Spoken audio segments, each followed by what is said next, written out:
bonjour.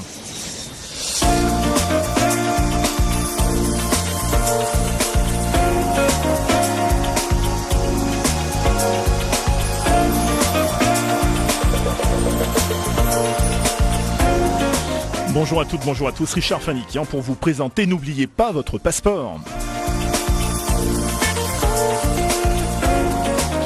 Aujourd'hui, cette émission est consacrée au manager de Jet Tour Marseille, monsieur Philippe Corsia. Philippe Corsia, bonjour. Bonjour.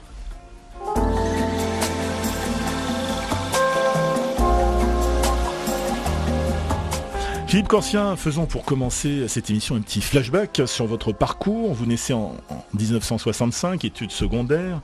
Une fois votre bac passé, vous entrez en 84 à l'École supérieure de commerce et d'administration des entreprises du tourisme, puis en 85 à la Business School d'Oxford. En 86, création à Marseille de la première agence à l'enseigne Jet Tour en France. Depuis 1996, vous avez été directeur général du groupe Voyage Eurafrique. En plus de ce poste, vous avez cumulé de 1999 à 2003 celui de directeur régional Pro Travel et de 2004 à 2007 celui de directeur régional d'American Express Voyage pour le sud-est de la France. Vous créez ensuite la première franchise Amex en 2008. Vous êtes aussi administrateur de l'APS. L'APS, c'est l'agence professionnelle de solidarité des agences de voyage. Vous trouvez par ailleurs le temps d'être aussi juge au tribunal de commerce de Marseille. Dans le domaine associatif, on vous retrouve notamment président du Cercle des Amis du CRIF. Vous pratiquez le tennis et vous aimez, paraît-il, les jeux de cartes. Alors ça fait beaucoup de choses. Et je terminerai par dire quand même une chose qui nous intéresse au premier chef, c'est que vous êtes ici, c'est que vous êtes passionné par les États-Unis, où vous vous rendez 2, 3 ou 4 fois, je crois, par an, ce qui va nous permettre de parler des USA dans la deuxième partie de cette émission. Alors comment naît, Philippe Corsia, le goût du voyage en vous? À quand remonte cette passion? Cette passion remonte en fait dès ma naissance, puisque cette Voyage Eurafrique, c'est une entreprise familiale qui a été créée en 1963 par mon père. Oui. Donc dès le début, j'ai été plongé dans les agences de voyage, dans les voyages, dans le monde du voyage. Et ensuite, je me suis intéressé de plus en plus, jusqu'à reprendre l'ensemble des agences. Vous vous souvenez de votre tout premier voyage ? Le tout premier voyage que j'ai fait, c'est une croisière. C'est une croisière paquet. J'avais une dizaine d'années. Et nous avons fait toute la Méditerranée, en Grèce, Turquie. Voilà, on avait fait toute cette destination et on avait beaucoup apprécié. Et vous comprenez très tôt que votre vie se déroulera dans l'industrie touristique ? Disons que dès le début, j'ai accroché, j'ai adhéré à l'idée de vouloir envoyer des gens en vacances, leur réussir leurs vacances, les 5 semaines qu'ils ont pour se détendre. Et donc, oui, dès le début, j'ai accroché. Alors, entrons dans le vif du sujet. Comment êtes-vous amené à créer la première agence Jet Tour à Marseille? C'était en 1985. Voilà, c'était en 1985, à la sortie de mon école de commerce, l'ESCAET, qui existe toujours d'ailleurs sur Aix. Et moi, on a été la première promotion, puisque l'école a été créée en 83, en 83, et donc moi, j'en suis sorti en 86. Après avoir fait mon stage à Oxford, Business School, qui m'a permis aussi de voir et d'apprendre l'anglais, qui est très important dans notre métier. Donc j'ai créé cette agence en 1985. Oui. Et je me suis dit dès le début que associer une connaissance terrain avec un grand nom du tour operating ne pouvait être que bon. Je pense que la force des marques est toujours quelque chose de porteur auprès de la clientèle. Ça rassure. Alors, Jet Tour est un voyagiste spécialisé dans les voyages haut de gamme et le sur-mesure, mais c'est aussi un généraliste qui propose séjours, circuits, croisières, clubs de vacances avec les fameux Eldorado, spa et thalassothérapie, week-end. Alors, pouvez-vous nous apporter quelques précisions concernant l'activité de l'agence Jet Tour à Marseille ?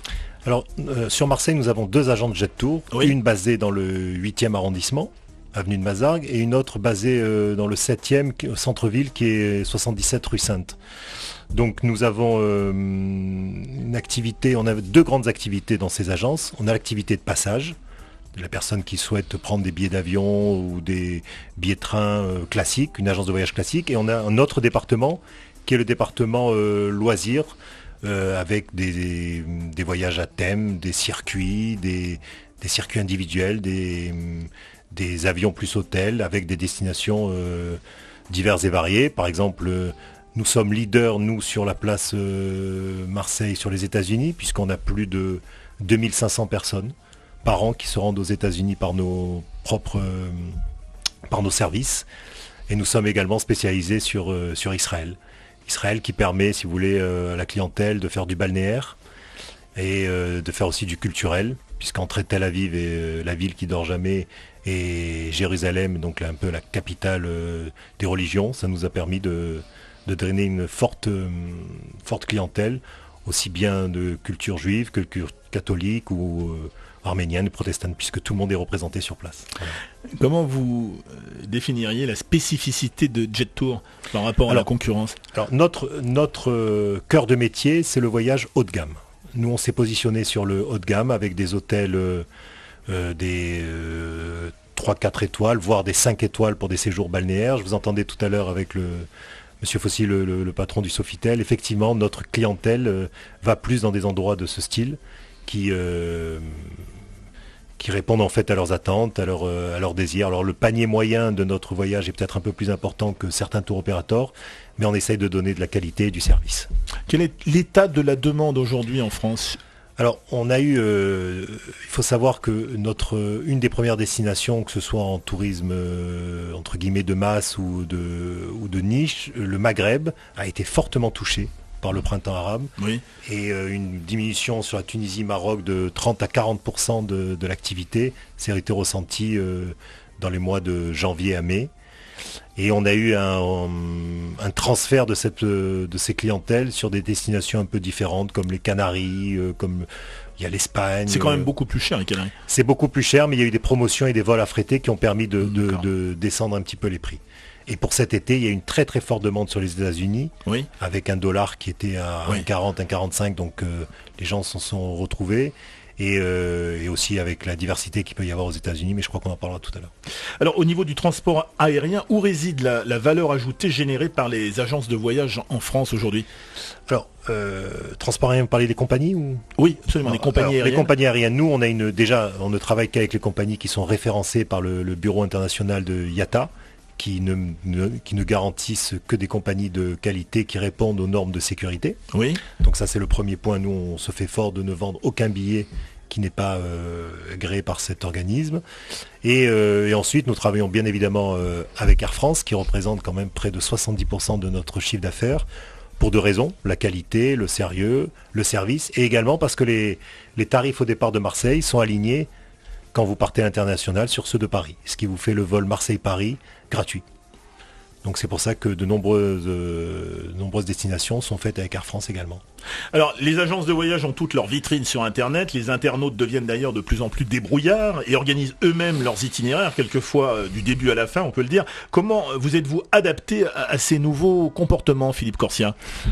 Alors on s'adapte difficilement d'abord, parce que ça a été vraiment la révolution, parce que les gens venaient nous demander conseil. Maintenant, presque, ils viennent en ayant déjà tous les renseignements, et on est presque là que pour réserver. Non, mais c'est pas toujours le cas. Non, notre valeur ajoutée, elle est où ? Elle est dans le service, dans le conseil. Oui. Et également, et il faut pas se leurrer, dans les problèmes. Il y a eu par exemple le problème du nuage toxique qu'il y a eu l'année dernière. Et là, tous ceux qui sont partis sur Internet se sont retrouvés face à un mur. C'est-à-dire tous les opérateurs Internet n'ont pas pu répondre aux gens quand ils leur demandaient qu'est-ce qu'on fait, on est bloqué à La Réunion, on est bloqué en Asie, on est bloqué aux États-Unis, comment peut-on faire pour rentrer ? Ils n'avaient personne en face, tous les téléphones étaient coupés, et vous pouvez essayer d'interroger un ordinateur, il ne vous répond jamais s'il n'y a pas une personne physique au bout. Tandis que nous, nos clients ont pu être routés, nous avons pu intervenir, nous avons vraiment joué notre rôle de valeur ajoutée, et je pense que les clients s'en rappellent et s'en souviennent, puisque on a un retour de personnes qui partaient sur Internet, qui reviennent maintenant vers nous. Et alors c'est assez marrant, parce qu'on se rend compte que les gens continuent à aller sur Internet, nous disent: j'ai vu cet hôtel à X euros, est-ce que tu peux avoir la même chose, je préférerais passer par toi. Donc on a maintenant les gens qui ne vont pas au bout de leur démarche et qui nous demandent de voir si on peut faire les mêmes prix que Internet. Et c'est souvent le cas, puisque grâce nous, en tout cas à Jet-Tour, à notre force d'achat, on a des tarifs négociés très intéressants et très importants. Quelle vision vous avez du marché concernant l'avenir? Le marché n'est-il pas en train de se morceler? Voyez-vous naître de nouvelles catégories de clients aujourd'hui? Alors, on avait je me rappelle une anecdote, quand Marseille-Paris, le TGV a été créé, oui. On s'est dit, oh là là, Air France, c'est fini. Voilà. Oui. En fait, c'est une nouvelle clientèle qui est apparue, des gens qui voyageaient pas, qui n'avaient pas le moyen pour se payer 200-250 euros pour faire un week-end sur Paris ou aller Euro Disney. Tandis que là, le train a emmené une nouvelle clientèle. Maintenant, la vision que moi j'ai d'évolution, c'est qu'il faut que nous, agences de voyage, on essaye un peu de se moderniser et d'apporter une véritable valeur ajoutée. On ne peut plus attendre le client derrière tranquillement, c'est plus possible, parce que nos plus gros concurrents sont Internet. Oui. Donc on doit se battre et on doit trouver des niches et on doit leur donner des forfaits tout compris sur des destinations un peu de rêve. Alors un autre facteur important pour les voyagistes, ils sont tous tributaires des événements internationaux et de la conjoncture économique. Une destination très touristique comme l'Égypte, par exemple, sera largement boudée si les Français découvrent au JT qu'un attentat a eu lieu. On peut dire que la sécurité est aujourd'hui un réel vecteur du tourisme? Tout à fait. On dépend totalement de la situation internationale. Le moindre problème, que ce soit en Égypte, que ce soit en Tunisie, que ce soit même aux États-Unis, dans l'Amérique du Sud, même des événements climatiques, peuvent nous plomber totalement une saison. Donc on est tributaire, on essaye de prendre les assurances pour ça. Il existe même des assurances maintenant, vous réservez la neige, il n'y a pas de neige, on rembourse. Les événements aussi au niveau des attentats. Donc on est complètement... préparé à ce genre oui, et nos collaborateurs attendent avec anxiété toutes les soirs les nouvelles. Alors l'industrie touristique est aussi concernée par les aspects environnementaux. L'industrie aéronautique a en effet une certaine responsabilité en ce qui concerne l'impact du trafic aérien au niveau de l'effet de serre. Cela implique la recherche de solutions alternatives qui devront certainement répondre à des normes plus exigeantes, sans doute, à l'avenir. Oui, tout à fait. Mais là, on a une aide importante, c'est que les compagnies aériennes ont pris le sujet en main et sont sensibles au développement et à l'économie durable, au développement durable. Donc, les compagnies font un effort au niveau pour réduire la couche d'ozone. Donc, ça nous permet, nous aussi, de dire aux clients qu'elles peuvent prendre ce genre des compagnies qui font attention avec... sur le fuel, sur la capacité de répondre à un problème environnemental. Quelles sont les plus grandes satisfactions que vous tirez de ces années passées à la tête de Jet-Tour? D'abord, la plus grande satisfaction, c'est d'être toujours là après près de 30 ans. Oui. Parce que notre métier, comme vous avez dit, évolue, la crise économique est là. Donc, on est là parce que les gens nous font confiance. Donc, c'est une marque pour nous très très importante. La deuxième chose, c'est que nous avons à peu près le même personnel. Donc on a depuis 20 ans, on a des gens maintenant qui ont débuté avec nous, qui sont chefs d'agence.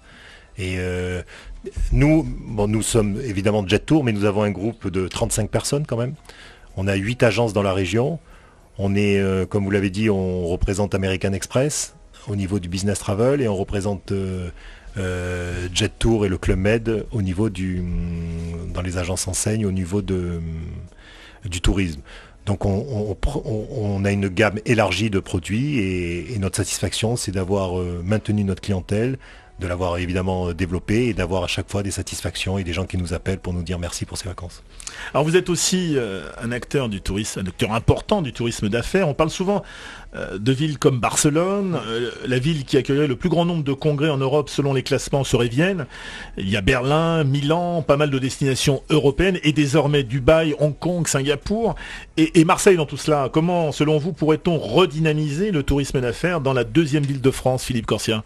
Alors, le tourisme d'affaires dans Marseille est en train de redevenir un petit peu à la mode, parce qu'on a eu un gros problème, on n'avait pas d'hôtellerie, on n'avait pas d'hôtel à Marseille pour pouvoir répondre à la demande des clients qui ne souhaitaient pas avoir les tarifs d'un Sofitel Vieux-Port, qui souhaitaient un intermédiaire un 3-4 étoiles. Qui est en train de se résoudre partiellement, actuellement. Qui est en train de se résoudre partiellement. Oui. La ville évolue positivement. Marseille-Provence 2013 va nous faire énormément de bien. Oui. Parce qu'il va y avoir des manifestations. La ville va être connue dans le monde entier. On a un problème à Marseille, c'est la propreté. Oui. Mais c'est en train j'espère, d'être réglé par les politiques. Et ensuite, on a un peu un déficit au niveau de l'hôtellerie, mais également de la salle des congrès, donc qui est en train aussi de s'améliorer. Voilà, parce que Marseille était connu par l'OM. Marseille a eu une embellie grâce à la Coupe du Monde 98, qui a fait découvrir cette ville qui est magnifique avec des aspects extraordinaires, aussi bien culturels qu'environnementaux. Les croisiéristes, d'ailleurs, les gens qui viennent en croisière, puisque Marseille devient un port très important pour la croisière, sont ravis de découvrir Marseille et ses alentours. Marseille est une ville demandée maintenant par les croisiéristes. Donc il faut que ça continue. Alors le Parlement vient tout juste de voter la création d'une taxe de 2% sur les nuitées d'hôtel supérieures ou égales à 200 €. Qu'en pensez-vous ? Ça va affaiblir encore le... Je pense que ça va affaiblir parce que 200 €, il faut savoir que 200 € en hôtellerie, en tourisme d'affaires, ce n'est pas un budget très important. Parce que même si vous enlevez, vous faites la séparation entre l'hôtel et le séminaire, 200 €, ça arrive très vite. Et encore taxé, comme l'a dit d'ailleurs M. Fossil, on va le répertorier, on va le redonner aux clients. Et nous-mêmes, donc c'est aux agences de voyage, et nous-mêmes, on va le refacturer à nos clients derrière. Donc ça fait une augmentation. Et c'est pas du tout, à mon avis, c'est pas du tout productif. On va se retrouver avec des habillages sur des contrats où ça va être 199 € la chambre d'hôtel et le petit déjeuner va passer à 29 € de façon à ce qu'il n'y ait pas cette taxe. Donc ça va être tout un habillage et je trouve que c'est pas nécessaire. Monsieur Fauchil, bonjour. Bonjour. Monsieur Fauchil, vous êtes le manager du Sofitel Vieux-Port à Marseille. Vous êtes directeur général délégué pour l'Europe Sud pour Sofitel et président du groupement des hôteliers de Chênes de Provence. L'actuel secrétaire d'État en charge du tourisme, Frédéric Lefebvre, avait affiché son opposition à une mesure dont on parle beaucoup actuellement. Le Parlement vient tout juste de voter la création d'une taxe de 2% sur les nuitées d'hôtels supérieures ou égales à 200 €. Taxe instaurée afin de compenser la perte de recettes due à l'abandon du relèvement de la TVA sur les parcs à thème. Est-ce que vous avez une réaction, Monsieur Fauchil, suite à cette décision ?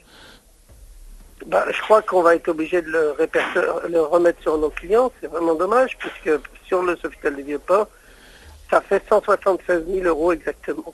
Ah oui. Donc je ne vous dis pas, on n'a pas des marges extensibles. Vous savez que dans le luxe, on a de toutes petites marges, puisqu'on offre le maximum à nos clients. Oui. Donc forcément, ça va être remis sur nos clients. Je trouve ça très dommage. Oui, alors, je vous le disais tout à l'heure, Frédéric Lefebvre s'opposait à toute mesure qui surtaxerait l'hôtellerie de luxe, car c'est justement la qualité et la montée en gamme qui ont sorti le secteur de la crise, affirmait-il. Alors les hôteliers ont dénoncé une décision prise dans la précipitation. C'est également ce que vous pensez ? Oui, c'est tout à fait mon avis. On cherchait de l'argent, on ne le trouve pas sur les packs à thème et on va le chercher ailleurs. Je trouve ça très dommageable pour notre métier. Surtout que, je vous répète encore, on a un métier à faible marge. Oui, cette mesure met en péril les tarifs déjà négociés par les TO pour la saison à venir. C'est ce que disait Pierre Meffre, le président du comité régional du tourisme de Provence-Alpes-Côte d'Azur. Vous pensez vous aussi ressentir rapidement les effets d'une telle mesure ? Écoutez, nous on signe beaucoup de nos prix avec les TO en hors taxe, donc forcément on va les remonter de la différence. Mais alors, la ministre du Budget, Valérie Pécresse, a précisé que la taxe concernera les nuitées sans le petit déjeuner. Donc, tout à fait. Donc en vendant la nuit avec le petit déjeuner, le problème est résolu alors ? Pas forcément, puisque à moins que vous mettiez 200 € sur le petit déjeuner et 170 € sur la chambre. Non, c'est pas raisonnable. Aujourd'hui, on vend le petit déjeuner à part. En aucun cas, on va rajouter l'argent sur le bibi. Voilà. Un petit mot avant que je sais que vous rentrez tout de suite en réunion, un petit mot sur le Sofitel Vieux-Port.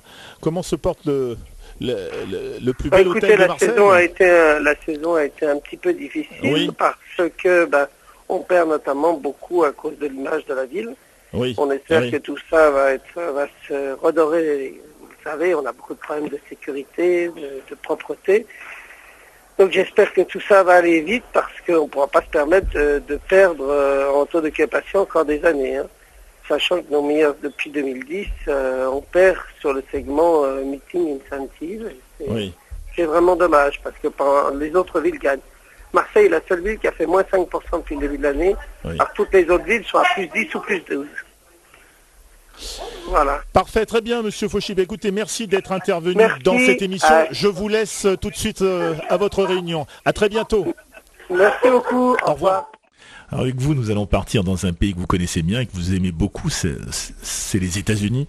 Et alors, nous allons prendre l'avion directement et nous rendre aux États-Unis grâce à la voix de Monsieur Frank Sinatra. On l'appelait d'ailleurs The Voice. Frank Sinatra. This is just a little samba built upon a single note. Frank Sinatra et Antonio Carlos Jobim dans One Note Samba. Philippe Corsia, nous allons parler des États-Unis avec vous. Comment est née votre passion des USA ? Alors, les États-Unis, ça a toujours été une passion pour moi. En fait, ça a été mon premier voyage, mon premier vrai voyage. Je l'ai fait à 18-19 ans avec des amis. J'ai découvert donc les États-Unis à ce moment-là.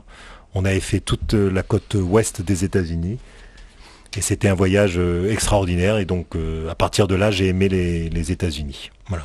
Alors, quelles sont les régions et les villes visitées qui vous attirent davantage que les autres aux États-Unis ? Alors, il faut savoir qu'aux États-Unis, il y a trois grandes régions pour moi, ou plutôt trois grandes villes. Hein. C'est New York, bien évidemment. Oui. C'est une ville extraordinaire.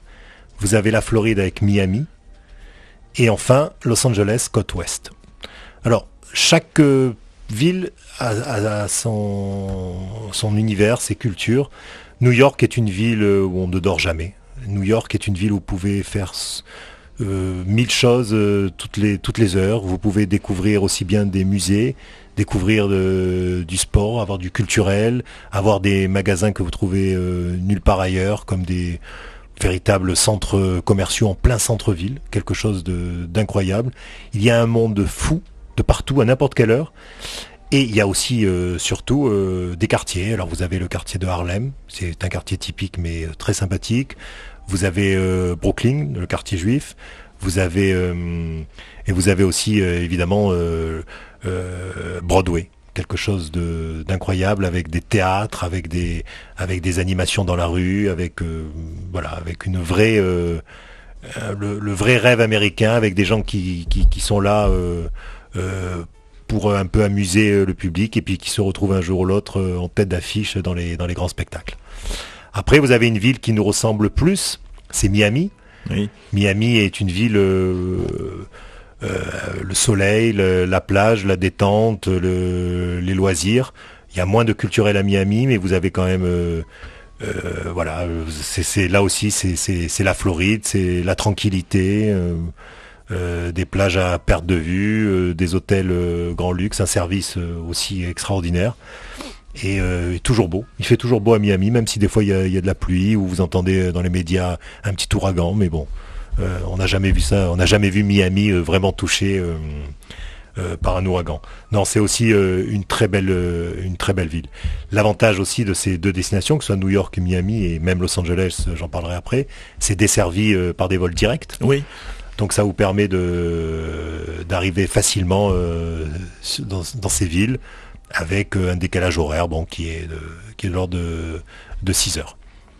Et la dernière, donc Los Angeles, donc ça c'est la côte ouest des États-Unis. Alors Los Angeles c'est un peu un... Vous voyez, moi j'ai toujours dit que Los Angeles était un panache de New York et de Miami. D'un côté vous avez la plage, vous avez la mer, vous avez une ambiance extraordinaire. Et de l'autre côté, vous avez aussi une grande ville avec tout ce qu'on peut imaginer dans une ville comme Los Angeles, avec évidemment Hollywood, avec Universal Studios, avec tout ce qui sait faire le charme de Los Angeles. À travers tous les voyages que vous avez effectués aux États-Unis, quel est le plus beau souvenir que vous gardez en vous ? Alors le plus beau souvenir, c'est, je pense, un séjour que j'ai fait sur la côte ouest avec le Grand Canyon. Le Grand Canyon en hélicoptère. On est arrivé, ils sont carrément descendus Au niveau des chutes, c'était quelque chose d'incroyable. Voilà. Et ensuite, on a pris un rafting pour descendre et ça a été extraordinaire. On se dit, on n'est pas aux États-Unis, on est dans un autre pays et pourtant on était en plein milieu de la côte ouest. Voilà. Merci Philippe Corsia d'être venu à ce micro. Merci.